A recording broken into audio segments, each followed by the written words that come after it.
Em novembro de 1912, a construção avançava rapidamente. Os trabalhadores montavam as asas maciças a partir de componentes individuais. A fuselagem da aeronave estava quase concluída, e sua cabine espaçosa recebia os retoques finais. Relatos de um colossal aparelho voador, construído pelo estaleiro báltico russo, já circulavam por toda a capital.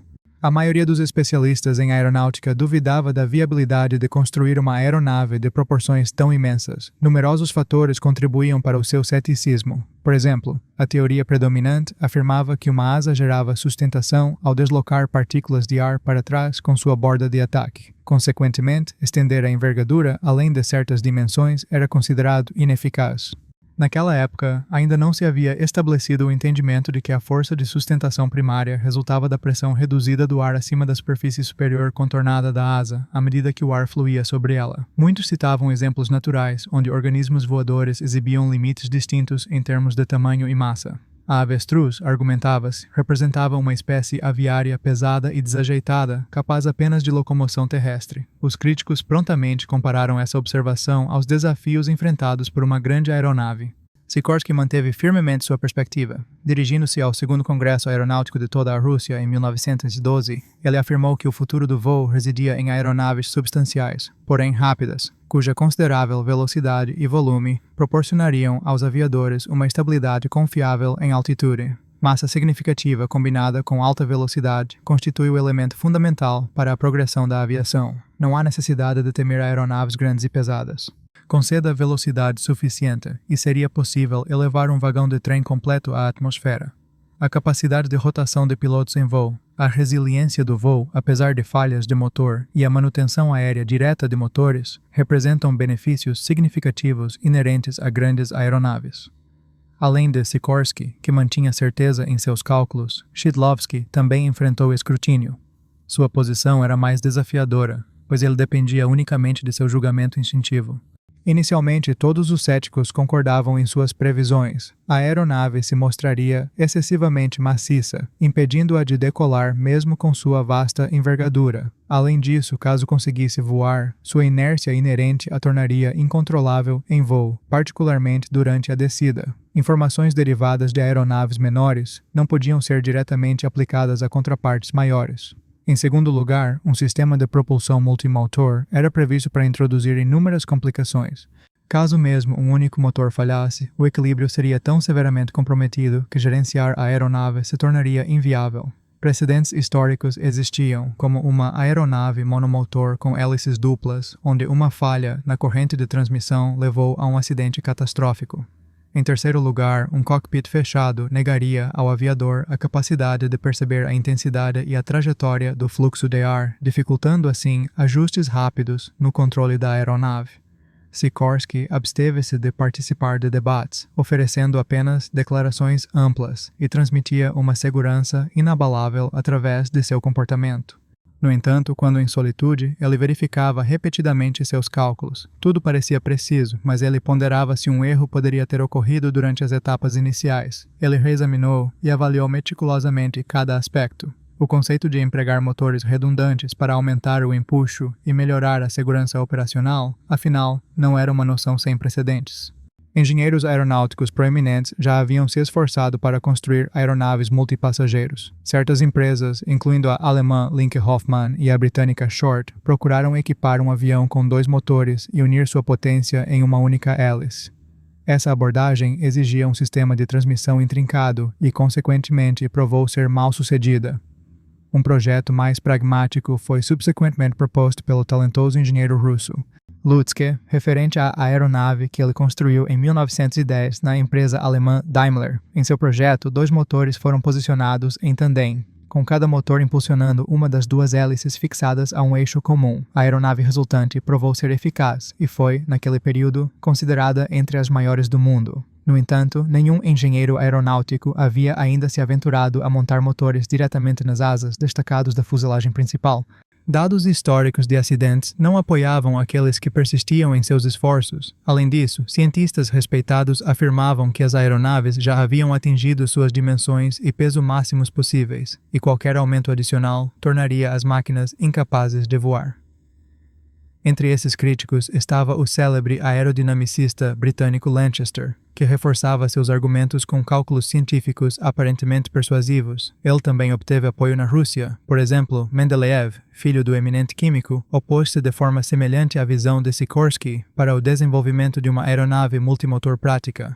Numerosas considerações exigiam atenção. No entanto, um grupo dedicado de entusiastas, desconsiderando todas as outras preocupações, trabalhou com grande intensidade. Eles não percebiam impedimentos para alcançar este objetivo inovador, a construção de um avião em grande escala. Além de fabricar novos componentes estruturais, a equipe também precisava conceber instrumentação de voo e outros equipamentos essenciais, integrá-los na aeronave, projetar um trem de pouso especializado e configurar a usina de força única juntamente com suas partes constituintes. Esses indivíduos dedicados mantinham uma jornada de trabalho de 14 horas.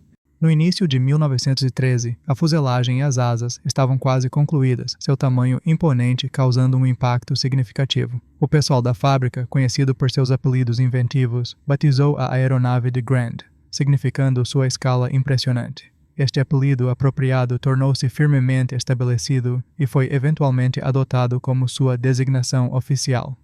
Em fevereiro de 1913, a fabricação de todos os componentes da aeronave estava em grande parte concluída. Uma reunião da seção de aviação da Sociedade Técnica Russa foi convocada em 6 de março de 1913. Durante este encontro, o renomado designer Igor Sikorsky fez uma apresentação detalhando seus empreendimentos de 1908 a 1913. Reportando sobre os procedimentos, o jornal Russky Invalid afirmou: "O trabalho de Sikorsky é especialmente notável porque ele seguiu seu próprio caminho distinto, operando de forma totalmente autônoma. Em 1908, ele construiu seu par inicial de helicópteros. Mais precisamente, estes foram concluídos em 1909 e 1910, respectivamente. Em 1912, ele já havia concebido 6 modelos distintos de aeronaves, um dos quais garantiu o primeiro prêmio no concurso militar do ano anterior. Esta aeronave em particular destacou-se porque suas características operacionais, posteriormente totalmente validadas através da aplicação prática, foram compreendidas pelo designer bem antes de sua construção. Esses atributos haviam sido precisamente calculados usando uma metodologia única desenvolvida por Sikorsky. Ao realizar voos com esta aeronave, Sikorsky empregou um instrumento especializado, o indicador de velocidade do engenheiro Slessarev. Concluindo sua apresentação, Sikorsky articulou sua perspectiva sobre a trajetória futura da aviação. Ele acreditava que o progresso da aviação naquele momento estava vacilando e se desviando do curso correto. A ênfase, argumentou ele, deveria ser colocada na engenharia científica de aeronaves e no exame minucioso e científico de cada aspecto de seu desenvolvimento. Ele afirmou a imperatividade de construir aeronaves multimotor substanciais e altamente confiáveis, capazes de transportar múltiplos indivíduos. Essas máquinas, propôs ele, deveriam ser projetadas para permitir que os pilotos alternassem funções durante o voo e para possibilitar a ativação de motores de reserva enquanto no ar. Durante a discussão subsequente deste relatório, o professor Vanderbilt destacou a notavelmente encorajadora congruência entre os resultados práticos alcançados por Sikorsky e as descobertas teóricas do professor Batezat, um distinto doutor em ciências matemáticas da Universidade de Paris. O coronel Nidenhoff, engenheiro militar e presidente da seção, expressou gratidão ao apresentador por seu relatório perspicaz e observou que Sikorsky já estava buscando esses mesmos objetivos. Os voos inaugurais de sua colossal nova aeronave, o Grand, eram antecipados para o futuro imediato. A montagem final do Grand ocorreu no aeródromo de Komandansky, sendo concluída no início de março de 1913. Neste ponto, a colossal máquina apresentou-se aos seus designers em toda a sua magnificência imponente. Curiosos espectadores ficavam continuamente maravilhados com sua escala pura e a audácia de seus conceitos de engenharia. Parecia improvável que um aparelho de proporções tão imensas pudesse alcançar voo sustentado. As dimensões e a massa do Grand eram aproximadamente o dobro das de qualquer outra aeronave então existente na aviação global. A asa superior apresentava uma envergadura de 89 pés, enquanto a asa inferior media 66 pés, resultando em uma área de superfície combinada de 1.345 pés quadrados. O peso máximo de decolagem da aeronave ultrapassava 6.600 libras. Estruturalmente, ele se assemelhava a uma iteração ampliada dos projetos anteriores de aeronaves de Sikorsky, embora apresentasse uma configuração alterada para sua usina de força. Conforme as especificações do projeto, 4 motores, cada um avaliado em 100 cavalos de potência, foram montados em pares na asa inferior, adjacentes à fuselagem. Este arranjo foi implementado para garantir que, no caso de uma falha de motor, o momento de guinada resultante fosse minimizado. Ao posicionar os motores nas asas, a cabine da aeronave ganhou capacidade adicional para carga útil. Seu sistema de arrefecimento tornou-se menos complexo e a manutenção em solo foi facilitada. Uma fuselagem alongada contribuiu para uma estabilidade direcional mais eficaz. A compensação de Horn foi incorporada ao design dos 2 lemes. Além disso, o estabilizador vertical apresentava uma seção transversal convex-côncava, semelhante a um aerofólio. A superfície convexa da deriva vertical era orientada para a fuselagem. Este design garantia que, em caso de falha de um motor, o fluxo de ar dos motores operacionais sobre a deriva perfilada geraria um momento corretivo. Consequentemente, o risco operacional inerente foi estruturalmente mitigado ao nível mais baixo possível.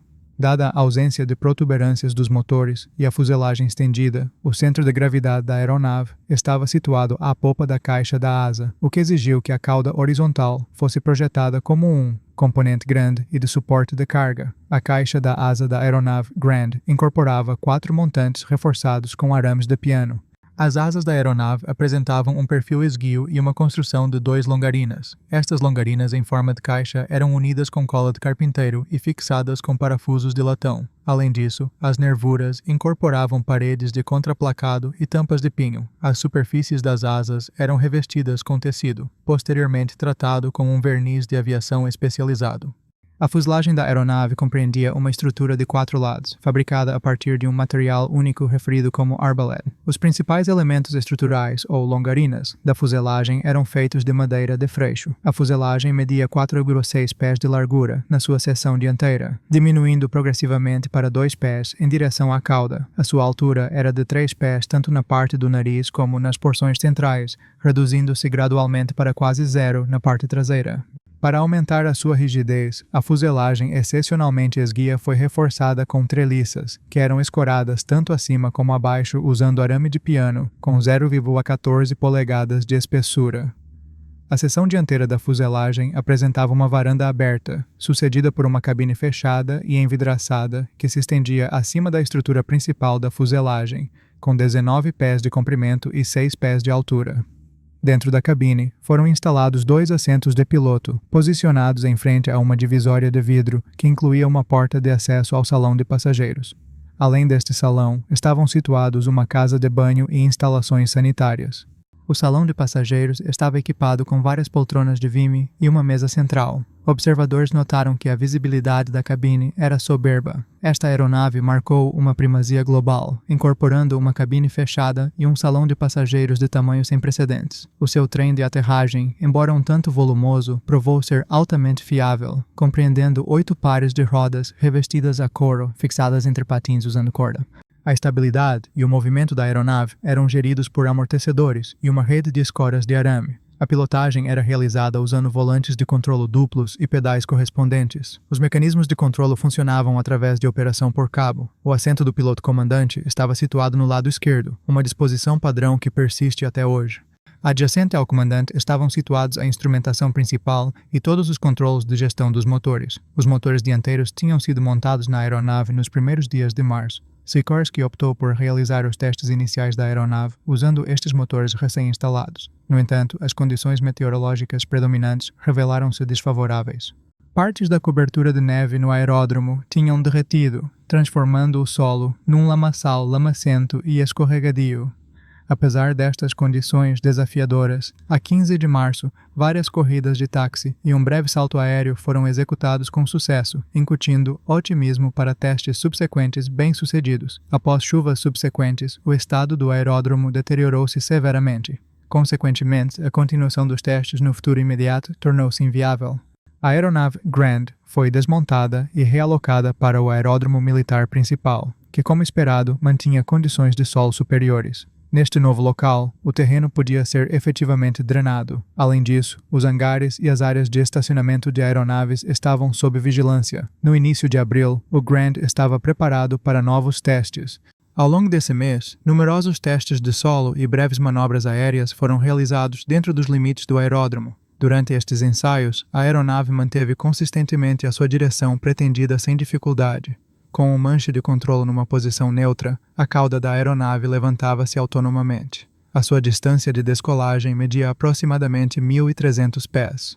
Após a descolagem, Sikorsky diminuiu intencionalmente a potência do motor, fazendo com que o Grand regressasse ao solo. Estes voos preliminares confirmaram que a aeronave exibia uma resposta normal e esperada aos seus comandos de controlo.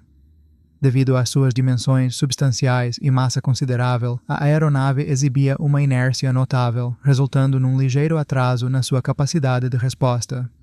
O projetista-chefe dedicou longos períodos a estar presente no cockpit. Da sua posição no assento do piloto, ele visualizou meticulosamente o voo circular inaugural, revendo repetidamente as suas ações planeadas para vários cenários adversos potenciais. A natureza fechada do cockpit não representou um problema para Sikorsky, apesar das reservas da maioria dos outros profissionais da aviação.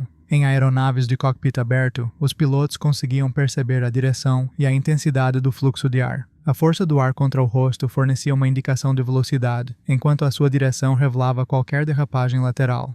Esta entrada sensorial direta permitia aos pilotos responder instantaneamente com os comandos, dando origem à noção de um instinto de pássaro, muitas vezes acreditado ser uma capacidade inata não universalmente possuída. No entanto, o cockpit fechado, embora oferecendo conveniência e conforto, simultaneamente removeu estas experiências sensoriais vitais do piloto. Consequentemente, os pilotos foram compelidos a depender unicamente da instrumentação e da sua experiência em engenharia, em vez de qualquer suposto instinto de pássaro inato.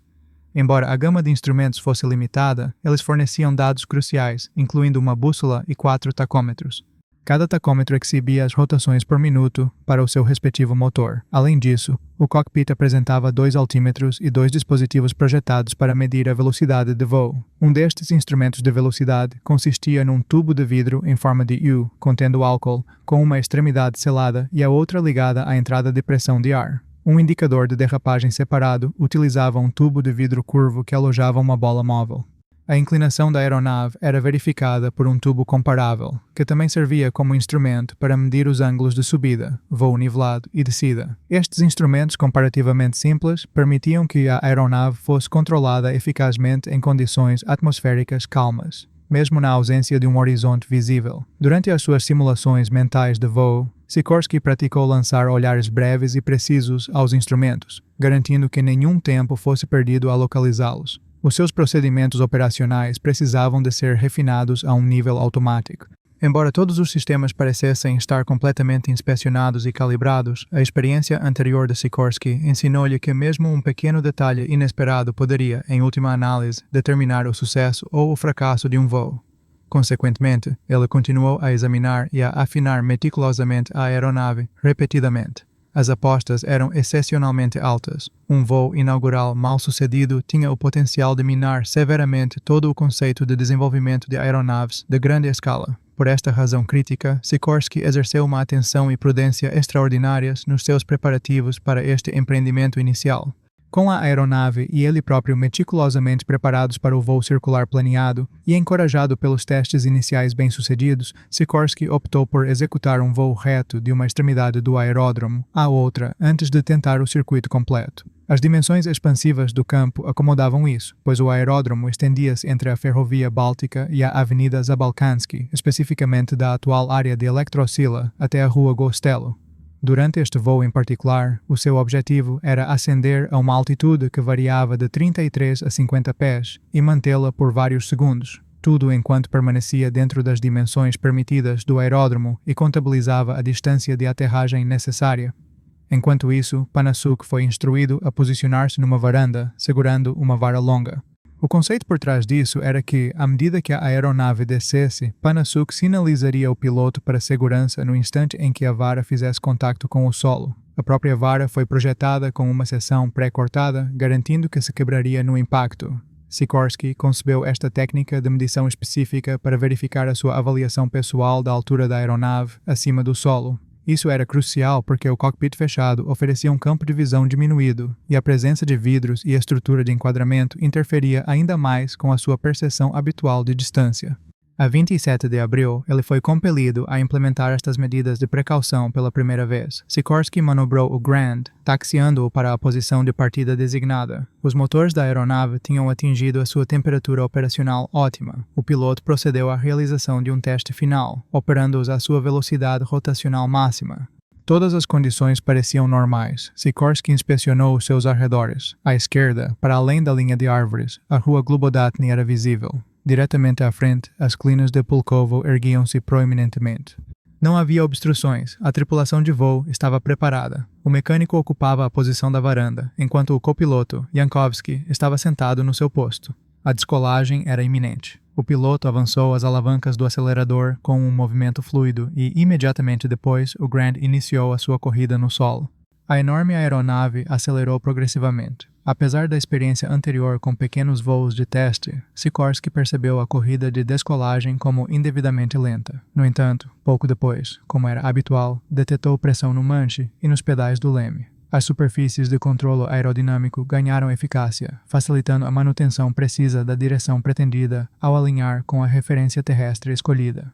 A cauda levantou do chão. A velocidade de descolagem estava a aproximar-se. Sikorsky puxou suavemente o manche para trás, e as vibrações e irregularidades pararam abruptamente. O avião ascendeu a uma taxa lenta. Tornou-se evidente que a potência disponível do motor era distintamente inadequada. Sikorsky executou rápidos comandos com o manche, movendo-o para a frente e para trás, de um lado para o outro, e também com os pedais do leme. A aeronave reagiu em conformidade. A ascensão persistiu. O piloto verificou rapidamente a instrumentação. A velocidade aérea registrava 50 milhas por hora. O altímetro indicava 33 pés. Todos os parâmetros pareciam satisfatórios. O piloto trouxe suavemente a aeronave para uma atitude nivelada e, momentos depois, ao diminuir a potência do motor, iniciou uma descida. No entanto, percebeu imediatamente que a taxa de velocidade vertical era ligeiramente maior do que o previsto. Ele achou necessário aumentar a potência do motor. O trem de aterragem absorveu o impacto dos solavancos e irregularidades da aterragem, enquanto a aeronave rolava pela superfície da pista. Os resultados dos testes iniciais revelaram-se bastante promissores. A aeronave demonstrou controlo responsivo. Estimar a altura acima do solo era viável a partir do cockpit fechado. Consequentemente, o voo circular inaugural poderia agora ser realizado. A agenda para o voo do teste inicial tinha sido meticulosamente concebida e pré-planeada. Após a descolagem, o objetivo era verificar o comportamento da aeronave e as suas reações a várias entradas de controlo.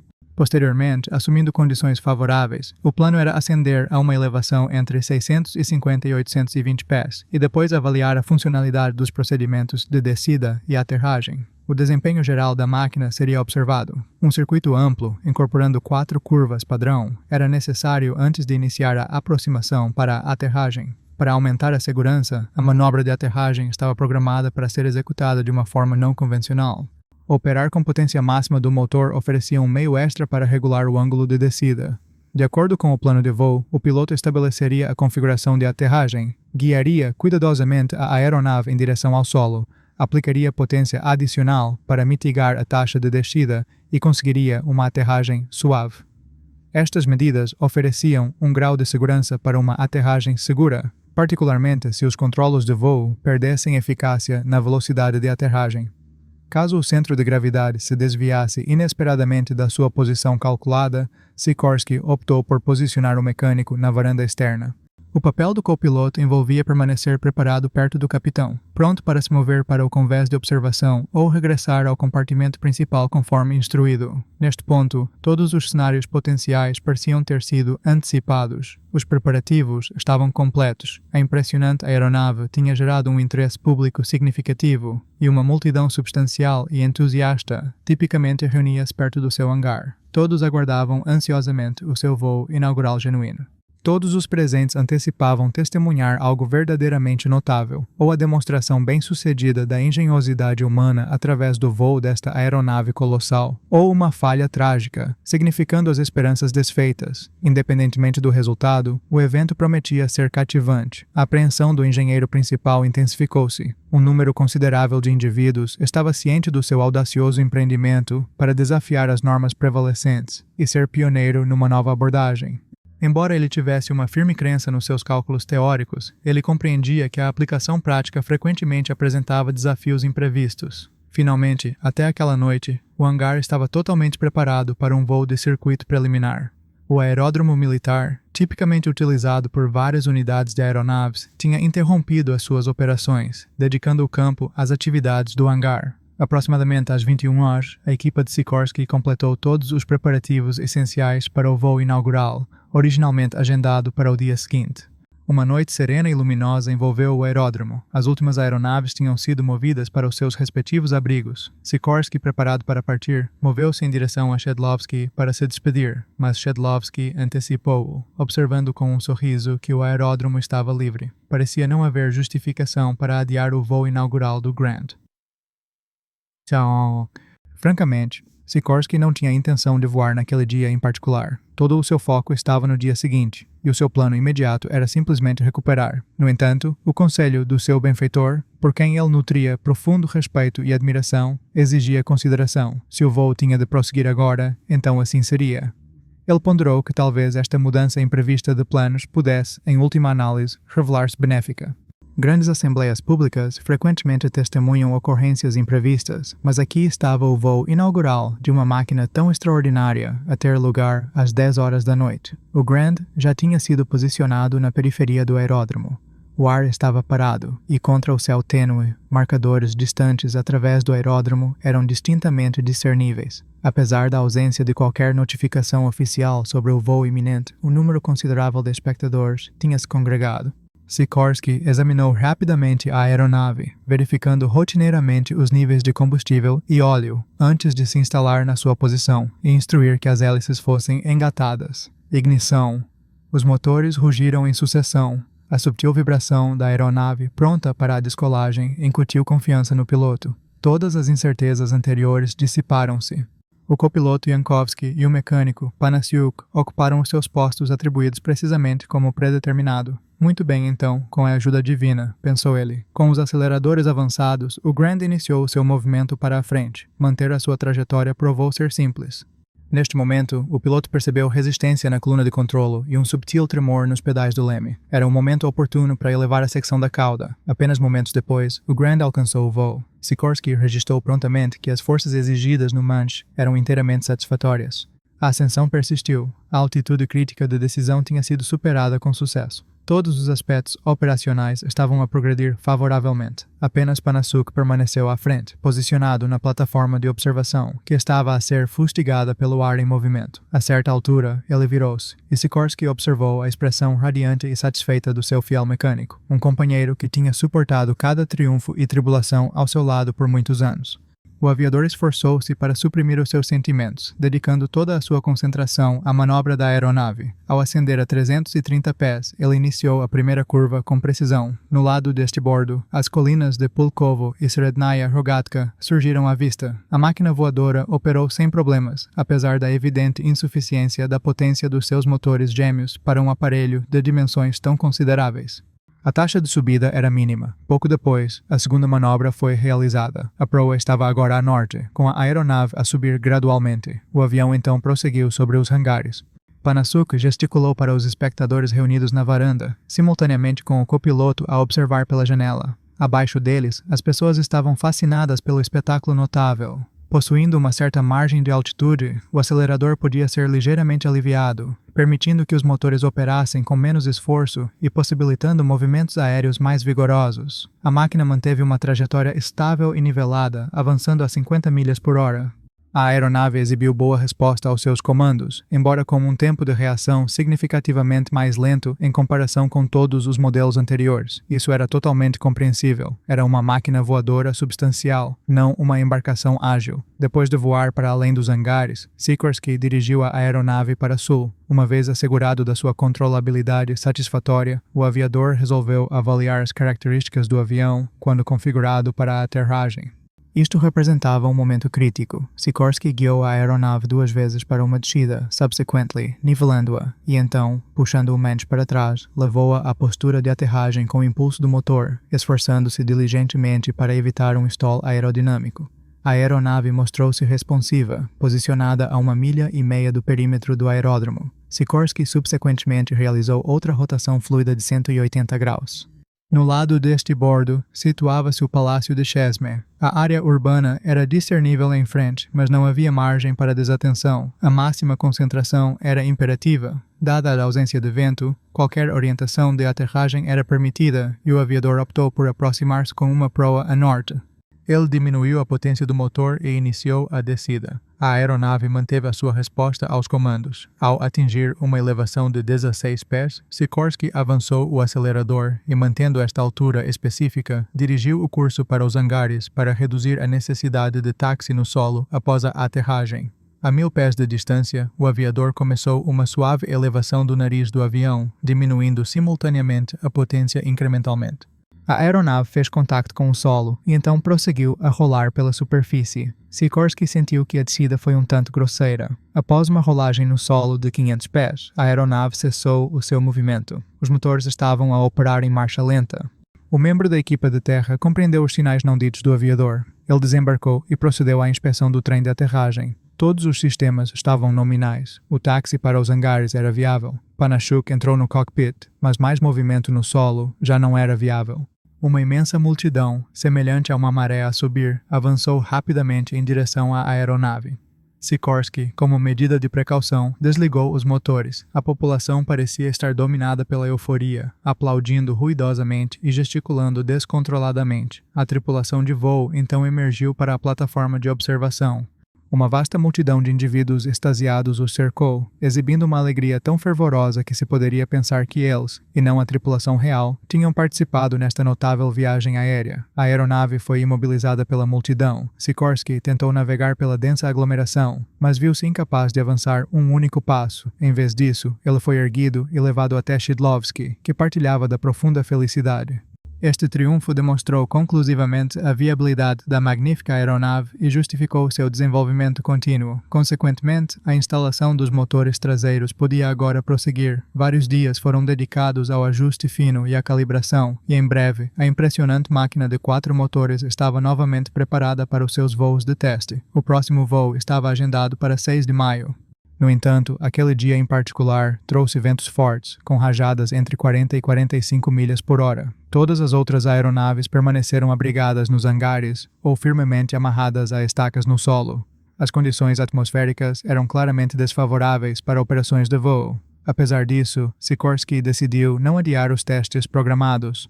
Sikorsky observou que a orientação do vento estava alinhada com a pista, concluindo que tal velocidade do vento não representava impedimento para o Grand. Pouco depois, a aeronave foi posicionada no ponto de descolagem. A aeronave exibiu um ligeiro tremor devido às rajadas de vento, mas manteve uma posição firme no asfalto. A tripulação de voo ocupou seus postos e os motores passaram pelo procedimento de aquecimento. Sikorsky sinalizou levantando a mão, levando o arrancador da equipa de terra a apontar a bandeira para a frente. A sequência de descolagem foi assim autorizada a começar. O piloto avançou todos os 4 aceleradores para a sua configuração máxima e o Grand iniciou seu movimento deliberado para a frente. O vento predominante era robusto e o piloto prontamente sentiu a característica resistência aerodinâmica no manche de controle. A secção da cauda elevou-se e, instantaneamente, a aeronave descolou do solo. Devido ao forte vento de proa, a velocidade observada em relação ao solo parecia quase insignificante. No entanto, em contraste com o voo anterior, a aeronave ascendeu eficazmente. Embora a seção da cauda parecesse marginalmente mais pesada, as forças de controle permaneceram inteiramente dentro dos parâmetros aceitáveis. As rajadas de vento intermitentes tentaram desestabilizar a aeronave, mas ela contrariou a sua influência sem esforço. Sikorsky fez correções menores e fáceis à inclinação, afirmando assim a sua compreensão teórica da inércia. A uma altitude de 330 pés, a aeronave executou a sua curva inicial com desempenho exemplar. Pouco depois, a segunda curva começou. Enquanto mantinha a sua subida, Sikorsky diminuiu progressivamente a configuração do acelerador do motor. Todos os sistemas funcionaram nominalmente. A subida da aeronave persistiu. Atingiu uma altitude de 650 pés. Executando a terceira curva, com os motores a operar na sua potência nominal, a aeronave ascendeu sem esforço. A sua velocidade atual de voo nivelado registrava 56 milhas por hora. A aeronave exibiu excelente estabilidade e controlabilidade precisa. A integração dos motores traseiros tinha introduzido apenas um aumento marginal nas suas características inerciais. No entanto, a potência de saída do avião tinha aumentado significativamente. Após a confirmação da sua controlabilidade padrão, o piloto resolveu avaliar a resposta da aeronave sob condições de impulso assimétrico. Ele posicionou a mão numa única alavanca do acelerador e começou uma redução gradual das rotações do motor, aplicando simultaneamente pressão no pedal do leme oposto. Crucialmente, o motor não foi completamente desligado. Durante este voo inicial, apesar de operar com potência do motor significativamente reduzida e em condições experimentais menos que ideais, foi inequivocamente demonstrado que a aeronave manteve total controlabilidade mesmo com a falha de 2 motores de um único lado. Subsequentemente, foi realizado um pouso simulado. Sob estas condições, a aeronave provou ser totalmente controlável, levando o piloto a optar por uma abordagem de pouso convencional em vez da descida motorizada previamente planeada. A descida da aeronave e o pouso subsequente decorreram sem incidentes. Assim que o avião parou completamente, a tripulação aguardou brevemente a equipa de terra, que já estava preparada para as suas tarefas. Conforme previamente combinado, Sikorsky taxiou a aeronave para os hangares, acompanhado apenas pela sua escolta. Dadas as condições de vento predominantes, teria sido imprudente manobrar a máquina de lado, arriscando potenciais danos. Após estes voos iniciais sobre o aeródromo, foi realizada uma avaliação abrangente. As descobertas indicaram que os testes subsequentes poderiam continuar e, concomitantemente, o voo inaugural sobre a cidade foi agendado. Relatórios da imprensa contemporânea destacaram que o aviador Sikorsky havia construído com sucesso uma aeronave colossal, pronta para causar um impacto significativo nos anais da aeronáutica global. Reconhecido como um empreendimento pioneiro bem-sucedido na construção de uma aeronave projetada para numerosos passageiros e impulsionada por um conjunto completo de motores independentes de 400 cavalos de potência, o Grand, então o maior avião do mundo, demonstrou sua capacidade total de voo, mesmo com 2 motores durante as decolagens de teste iniciais e circuitos sobre o aeródromo. Consequentemente, em 10 de maio, Sikorsky iniciou uma série de voos, tanto ao redor quanto diretamente sobre São Petersburgo. O Grand realizou seu voo estendido inaugural sobre São Petersburgo. Esta conquista seguiu um contratempo no dia anterior, quando a aeronave havia ficado atolada em um pântano, danificando um esqui de pouso e tornando-a incapaz de partir. Nesta ocasião, o voo provou ser altamente bem-sucedido. A máquina ascendeu sem esforço do solo. Partindo do aeródromo de Korpusnoye, ascendeu a uma altitude de aproximadamente 396 metros e seguiu em direção ao Porto de Remo. Subsequentemente, atravessou para a Catedral de Santo Isaac, depois passou acima de toda a Nevsky Prospect. A aeronave executou uma curva nas proximidades da Praça Znamenaya, sobrevoou o campo de parada Semyonovsky e a estação de Tsarskoye Selo, depois retornou ao aeródromo de Korpusnoye. Lá, executou um pouso suave quase no seu ponto de origem. O voo inteiro foi concluído após 30 minutos. A bordo da aeronave, além de Sikorsky, Yankovsky e Panashuk, estavam os colegas pilotos Aleknovich, Rayevsky e Miller. Separadamente, em 3 de maio, várias aeronaves Newport, fabricadas sob licença francesa, foram entregues às autoridades militares no aeródromo. Numerosos dignitários ilustres chegaram ao aeródromo. Shidlovsky aproveitou este momento oportuno, resolvendo demonstrar as capacidades de sua aeronave colossal em ação. Um correspondente do jornal Novoye Vremya, presente no evento, relatou especificamente, em 13 de maio, no aeródromo, após uma transferência altamente bem-sucedida de várias aeronaves Newport para o departamento militar, o aviador designer Sikorsky, acompanhado por 4 passageiros, executou um voo soberbo e completamente bem-sucedido a bordo de sua aeronave de design próprio, conhecida como Bolshoi. A aeronave, anteriormente conhecida como Grand, após ascender a aproximadamente 100 metros, manteve o voo por meia hora. Operando abaixo da potência máxima do motor, atingiu uma velocidade de 100 km por hora, executou várias curvas amplas e precisas e pousou sem incidentes. Os espectadores que testemunharam esta exibição aplaudiram o aviador com fervoroso entusiasmo. Este voo refutou inequivocamente as afirmações de alguns designers estrangeiros que haviam sustentado que o Bolshoi era incapaz de voar. Em 27 de maio, o Grand realizou um voo estendido adicional. A bordo da aeronave, além de Sikorsky e Yankovsky, 4 mecânicos também estavam presentes, alternando individualmente e depois coletivamente, movendo-se para a varanda externa ou congregando-se na seção traseira da cabine. Eles avaliaram o desempenho da aeronave com diferentes configurações de centro de gravidade. Durante este voo, os motores foram intencionalmente desativados e curvas acentuadas foram realizadas. A máquina resistiu com sucesso a parâmetros de teste progressivamente mais rigorosos. Além dos cenários deliberadamente desafiadores implementados por Sikorsky durante esses voos, circunstâncias imprevistas também desafiaram a aeronave gigante e sua tripulação quanto à sua resiliência. Em 12 de junho, enquanto ascendia a uma altitude de 15 metros durante a decolagem, um cabo de sustentação fraturou e ficou emaranhado como uma hélice, resultando em sua fragmentação. Os detritos, embora não penetrando na cabine, impactaram a asa superior. Apesar dos desafios, o pouso de Sikorsky foi bem sucedido. Estes voos forneceram dados extensos e informações valiosas para consideração futura. O estabilizador vertical da aeronave ofereceu tanto estabilidade direcional quanto uma reserva crucial de controle, mesmo que dois motores de um lado falhassem. Isso levou a uma clara escolha de design, descartar a configuração de motores em tandem e, em vez disso, montar todos os motores em uma disposição linear na asa. Embora a disposição de motores em tandem oferecesse proteção eficaz contra o empuxo assimétrico em caso de falha de um único motor, ela simultaneamente diminuía o desempenho geral de voo da aeronave. Isso ocorria porque a hélice traseira operava dentro do fluxo de ar perturbado da dianteira, reduzindo assim sua eficiência. Essa redução de desempenho era particularmente evidente durante a decolagem. Consequentemente, em junho de 1913, a aeronave passou por uma modernização significativa. Os motores anteriormente localizados na traseira foram realocados e montados em uma disposição linear na asa inferior. Isso representou uma escolha de engenharia verdadeiramente inovadora. Naquela época, nenhum outro designer global havia se aventurado a posicionar a usina de força em uma configuração tão nova. Este arranjo particular permitiu a aquisição de dados de desempenho comparativos para a mesma aeronave utilizando configurações de motor distintas. Após os voos iniciais bem-sucedidos do Grant, que ainda apresentava sua configuração de motores em tandem, Sikorsky tornou-se uma figura muito procurada para entrevistas, embora o acesso não fosse concedido a todos. Um repórter do Bervia Vedomosti, no entanto, conseguiu uma audiência com Sikorsky.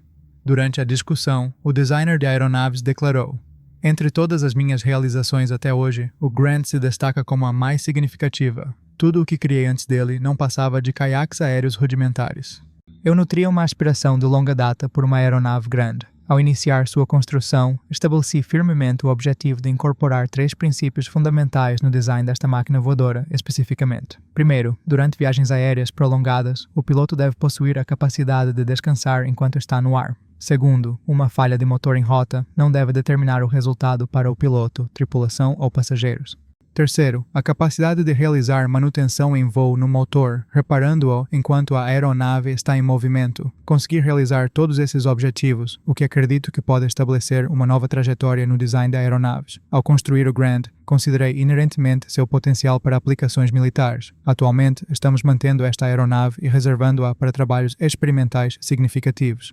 Após quase todos os voos, implemento várias modificações e ajustes. Por exemplo, após o voo mais recente, alterei a colocação dos 4 motores montados na aeronave. Esses ajustes me permitiram aumentar a saída de empuxo. Além disso, incorporei 2 novos lemes e estabeleci um laboratório voador dedicado a bordo da aeronave. Essencialmente, sempre que uma nova observação é feita, procede-se prontamente à implementação de uma correção. Na próxima semana, pretendo recomeçar os voos com esta aeronave, permitindo o seu estudo contínuo durante a operação. Acredito que ela cumpriu inteiramente as expectativas que eu tinha para ela. Além do Grant, também concluí agora o monoplano monocoque, que é atualmente conhecido como Round. Esta aeronave, em particular, é um modelo de corrida especializado capaz de atingir velocidades de até 130 km por hora. Além disso, o 10º, um biplano semelhante àquele com o qual obtive um prêmio na competição militar do ano passado, também deve ser considerado um sucesso. Seu design foi refinado com base no feedback de aviadores militares. A própria máquina é projetada com leveza excepcional, facilidade de uso e manobrabilidade.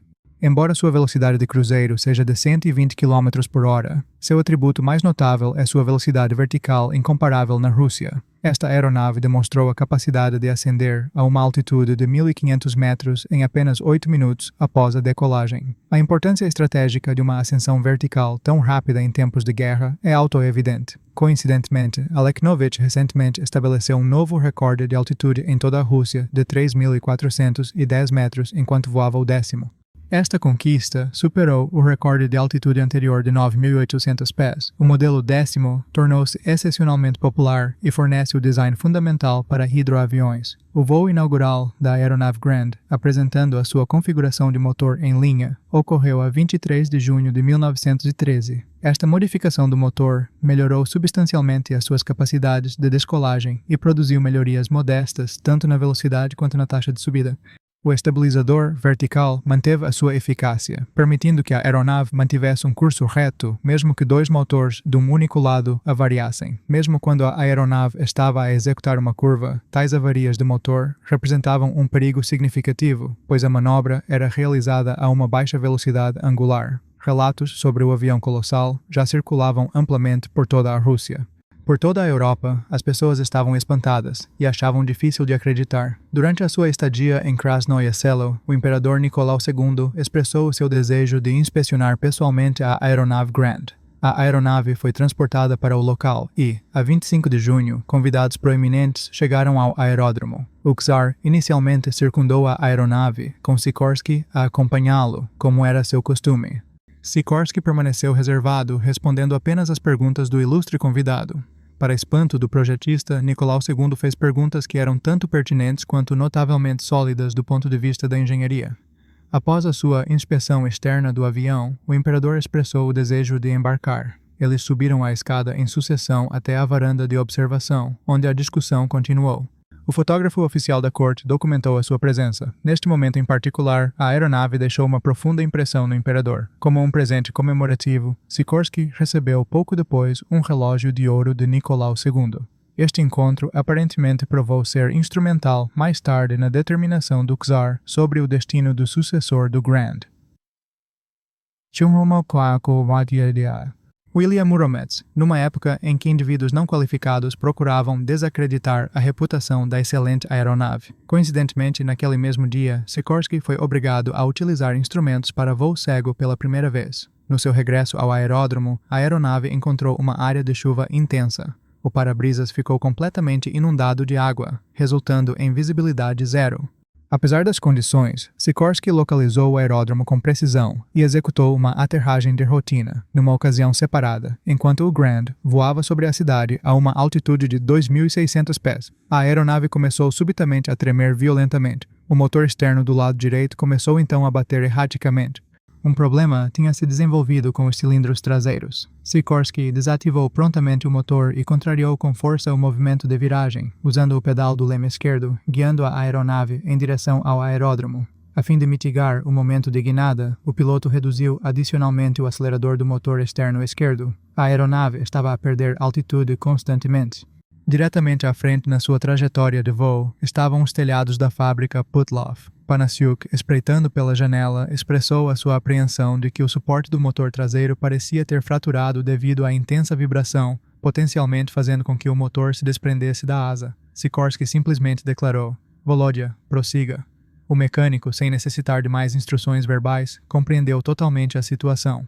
Ele recolheu os cintos de segurança de todos a bordo, depois subiu para a asa. Açoitado pela poderosa corrente de ar e agarrando-se a um cabo e escoras, ele atravessou rapidamente a passarela de contraplacado em direção ao motor inoperante. As suas apreensões provaram ser bem fundamentadas. O motor estava prestes a desprender-se da sua montagem. Panasiuk então prendeu o arnês do assento à estrutura do motor e meticulosamente o fixou no lugar. Após uma verificação final da integridade da aeronave, ele reentrou no cockpit. Nesse momento, o avião voou para uma imensa nuvem de fumo que emanava da chaminé industrial de uma fábrica. A escuridão total os envolveu. As mãos de Sikorsky ficaram rígidas nos comandos de voo. Eventualmente, eles emergiram do fumo denso. O telhado da fábrica parecia alarmantemente próximo, mas o campo de aviação também estava agora visível e acessível. Com apenas um pequeno ajuste de curso, Sikorsky habilmente trouxe a aeronave para baixo. Este voo demonstrou conclusivamente a eficácia prática do posicionamento dos motores em arranjo linear ao longo da asa, bem como a viabilidade de aceder a eles durante o voo. A aeronave realizou numerosos voos sobre Petersburgo, incluindo viagens de ida e volta a Gatina. A viagem cobriu uma distância de 62 milhas, com 7 indivíduos a bordo da aeronave. Numerosos espectadores testemunharam os voos da aeronave colossal e, em pouco tempo, Grand foi batizado novamente como Ruski Vityaz. Embora ocasionalmente tivesse ostentado esta designação anteriormente, o nome foi agora permanentemente adotado. A 2 de agosto de 1913, Sikorsky estabeleceu um novo recorde mundial de resistência a bordo do Ruski Vityaz. Este voo recorde durou 1 hora e 54 minutos, transportando 8 indivíduos. Isto marcou o início de uma notável sucessão de recordes globais alcançados por aeronaves russas, atribuível ao desenvolvimento do primeiro avião multimotor do mundo. A Duma estatal subsequentemente concedeu a Sikorsky um prêmio de 75 mil rublos. Durante o verão, o Ruski Vityaz foi obrigado a desocupar o seu hangar. Isto deveu-se ao facto de uma série subsequente de testes competitivos, organizada pelo Departamento Militar, estar agendada para agosto e setembro. Durante estes testes, a Russo-Balt estava a exibir novos designs de aeronaves, um biplano e um monoplano. Como os futuros contratos e a posição da empresa dependiam do seu desempenho competitivo, estes aviões necessitavam de manutenção ótima. O Ruski Vityaz foi posicionado num terreno adjacente ao hangar e cercado por uma robusta vedação perimetral. Nesta ocasião, Sikorsky não participou pessoalmente na competição. Em vez disso, as suas aeronaves foram pilotadas por pilotos de teste da fábrica. Um dos seus rivais era a figura familiar de Hubert Vlinsky. Nas últimas horas da noite de 11 de setembro, Sikorsky estava a passear do escritório do aeródromo da fábrica na direção dos hangares. Quando estava a aproximadamente 300 metros do Ruski Vityaz, ele parou. Um instinto levou-o a olhar para o céu. Voando a uma altura de 230 pés estava o seu eterno competidor, Hubert Vlinsky. Abruptamente, um som de estalo agudo ressoou e um objeto escuro substancial desprendeu-se da aeronave. Rapidamente se tornou aparente que o objeto era um motor. Heider Vlinsky esforçou-se para deter a descida da aeronave quase incontrolável. As hastes de controlo do profundor tinham sofrido danos e ele lutou desesperadamente pela sobrevivência até ao último momento.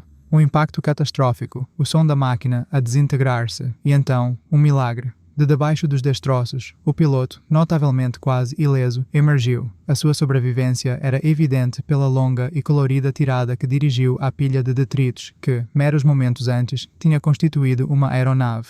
A investigação subsequente revelou que Haverlinsky experimentou um solavanco súbito. O avião tremeu violentamente, e o motor, posicionado atrás do assento do piloto, desprendeu-se das suas fixações e foi arremessado para longe. A origem do acidente residia num desequilíbrio significativo, ocasionado por uma pá de hélice fraturada. A equipa de terra, observando os componentes internos da aeronave a espalharem-se, prontamente batizou o evento de Harakiri. Assim que confirmou que o piloto estava vivo e ileso, Sikorsky dirigiu-se ao compartimento do Vityaz. Lá, foi-lhe comunicada uma notícia desagradável. Um motor tinha se soltado e aterrado diretamente na caixa da asa do Grand. A questão imediata era como proceder, e a decisão foi tentar reparos. A aeronave tinha frequentemente suportado a exposição à chuva, resultando numa secção da asa empenada e numa cobertura de tecido flácida. Agora, eram necessários reparos substanciais na caixa da asa, mas acabou por se concluir que tal empreendimento não se justificaria. A aeronave já tinha cumprido o seu objetivo principal. Mais importante ainda, tinha demonstrado a viabilidade do design colossal, completando com sucesso 53 voos, totalizando 11 horas, sem um único incidente e fornecendo uma vasta quantidade de informações valiosas. Com base no conhecimento e experiência acumulados, uma aeronave mais avançada já estava em construção. O Ruski Vityaz tornou-se assim o precursor fundamental para todas as aeronaves pesadas multimotor em todo o mundo. O pioneiro da aviação italiana Caproni foi o primeiro a, em certa medida, emular o trabalho pioneiro de I. Sikorsky. Em 1913, após o desenvolvimento do Grand por Sikorsky, Caproni construiu a aeronave CA-30, apresentando 3 configurações distintas de hélice motor. No entanto, as hélices laterais eram cada uma alimentada pelo seu próprio motor através de um intrincado sistema de transmissão, o que acabou por resultar em falhas operacionais. Foi só em 1914, quando os motores foram posicionados nas laterais das asas e impulsionaram diretamente as suas respectivas hélices, que um certo grau de sucesso foi alcançado. Este avanço permitiu, então, o início do trabalho de aperfeiçoamento na aeronave CA-30-1. Consequentemente, o papel pioneiro de Igor Ivanovich Sikorsky no desenvolvimento de aeronaves pesadas multimotor permanece totalmente indiscutível. Esta conquista é uma profunda fonte de orgulho nacional. Agradecemos por ter assistido até aqui. Por favor, lembre-se de deixar um like e partilhar os seus comentários. Isso ajuda muito a promover o vídeo e a impulsionar o crescimento do canal. E tá mais até que vocês. Esperamos vê-lo nos nossos próximos vídeos.